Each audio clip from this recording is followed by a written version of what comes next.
We're here at the Ulan RGI Center in Chicago, and we're here with Lisa Hernandez, and Lisa lives in Elgin. Lisa is here to become a surrogate, and this interview is going to help become a surrogate for potential intended parents in China and around the country. Let me ask some questions, Lisa. And if you have any problems, you let me know if you don't understand. Okay? Okay. Right. So, Lisa, have you ever been a surrogate before? And if so, how many times, and when was the last time? I have done a surrogacy twice. First in 2007, and my last surrogacy was in 2010, both resulting in twins. Had wonderful surrogacies with both of them, and it's been a wonderful experience for me. Okay. What made you decide that you'd like to become a surrogate for a couple who desperately want to conceive but cannot? I felt, for me, I've been fortunate to have two kids of my own, and I know of a friend that has tried many years to have children, and luckily she was fortunate to have her own. And seeing that the struggles she went through to have her baby, I thought maybe, well, let me try, see if I could do something like that for a couple. And wasn't sure how I was going to feel with my first one because I had never done it. And it was a wonderful experience. It really was. So I just feel that if I can do that for a couple, it makes me feel good about myself. Can you tell me a little bit about your family? Are you married and do you have children? Yes, I am married. I have two boys, 17 and 11. I've been married for 18 years. My husband and I have been together 20. My husband is a retired Navy rescue swimmer. My oldest is in high school. Great kid. I homeschool him currently. Oh, well. And that's going well. That's my full-time job right now. I'm trying to focus on my kids' education. That's very important to me. So he's homeschooled, and my 11-year-old is in a public school. He's doing rather well. Describe what homeschooling is. Just homeschooling is. Homeschooling is challenges. My first time I've ever done this. Luckily, I have a cousin who has been doing this for 18 years. She kind of gave me the ropes on what I needed to do, and it involves about 5 to 6 hours of school. We get up in the morning, we have breakfast, we get on the computer, we do our lessons, and it's a little bit of everything. We've got the English, we've got the science, and then after that, around noon, we go out and we go for a walk because that's supposed to be our physical education. So that's usually my day. That's my day is my kids.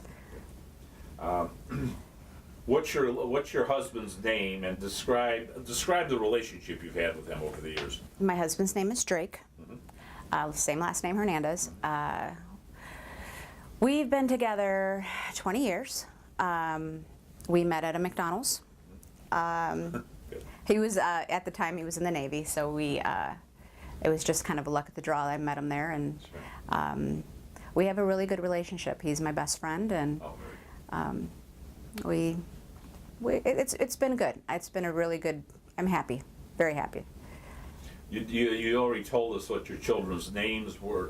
Tell us what your children's names are if you didn't do it. And then, no, I did. And their ages, and then tell us a little bit about them. Yeah. Okay. My oldest son is Drake as well, just like his father. He is a very mellow 17-year-old, loves music, plays guitar, ukulele, piano. He's a quiet one, but he's a good kid. My second son is Ryan. Ryan is the energetic one, very happy-go-lucky. He's the life of the party. He plays piano, basketball, and he's a good kid. He's a really good kid. Does your husband have any reservations regarding the legal relinquishment of the parentage of a child you'll have under surrogacy after birth? No. We've having done the surrogacy twice before, we know more or less how everything goes. My husband is very good support for me when I'm pregnant, and I've been lucky. I have had 2 really good pregnancies with my last surrogacies, and it's unusual because I had twins each time. So I was lucky on that, and my husband, like I said, he's great support. So are my kids. My kids are really good support. That's great. The next question is, do you have a solid support system from your family and your spouse to help you face feelings that may be overwhelming? And you can go beyond your spouse here into your friends and your grandparents or your parents. Yeah. Okay. As far as outside support, I have a lot of friends who knew I did the surrogacy. I wasn't in Illinois when I did them. I was in California at the time. So no one ever really saw what I went through other than my husband and my 2 children, because we were away from family. But they knew, and they were supporting me along the way as best they could from 2,000 miles away. My mother is very supportive of it. It's quite funny because she will talk about the children. She's like, "How are my grandkids doing?" And I'm like, "Mom, they're not your grandkids." She's like, "I know, but they still came out of you, and I still feel that, you know, there's some bond there." But she's really good support. My father, good support.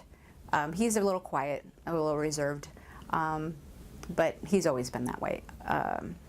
I'd have to say I've got good support. I got good people around me, so it'll if this should happen, I definitely have people to back me up.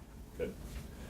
Please describe the maternal feelings you experienced during your prior pregnancies, and how do you plan to deal with those feelings as a surrogate should they arise? Maternal feelings. It's kind of it's strange. The way I would have to explain it is, yes, I was pregnant with their child, but there wasn't a maternal feeling. It was more of a aunt feeling. You know, it was different. I thought it would be a little more challenging because I had never done that. And once I did it, there was no. There wasn't really a feeling other than I was very happy for them. It was more of a proud aunt. You know, your babies are here. It was different. It was a different feeling. Have you ever experienced any complications during a pregnancy, and if so, what kind? That I have not. The only thing I will have to say is my second pregnancy at the end, because the babies were so big. It was a little more challenging at the end of my pregnancy, and it was only the last week. But they were big babies. They were 6'13" and 6'15", so, and twins, so they were quite big. How do you take care of yourself when it comes to your health, you know, during the pregnancy? Yeah? I did this pretty much the same thing I do. We go for a walk every day. My food, I don't really add any. I'm not eating for 2. I pretty much just add a couple of extra calories in there. But I usually generally eat pretty healthy when I'm pregnant, because I've got to take care of someone else's child. So. Can you describe that diet on a typical day when you were last pregnant, if you had any? What would be a typical diet for you? My typical day is in the morning I have a bowl of cereal. And that's usually around noon. But when I'm pregnant, I try to do it a little earlier. But sandwich at lunchtime, and my dinner, I usually I eat a lot of chicken, so chicken and a side and some vegetables. That's pretty much it. I don't really go for a lot of junk food. I don't like sweets. As a surrogate, you're going to strive to eat a healthy diet or reach out support if you need to. Should you become overwhelmed with morning sickness or other reasons that may be preventing you from getting proper nutrition you need for the baby or yourself, what would you do? I just have to go with whatever the doctor says. I mean, like I said, I've got good support with my husband and my kids. Luckily, they're older. I don't have to worry about dealing with toddlers or small children.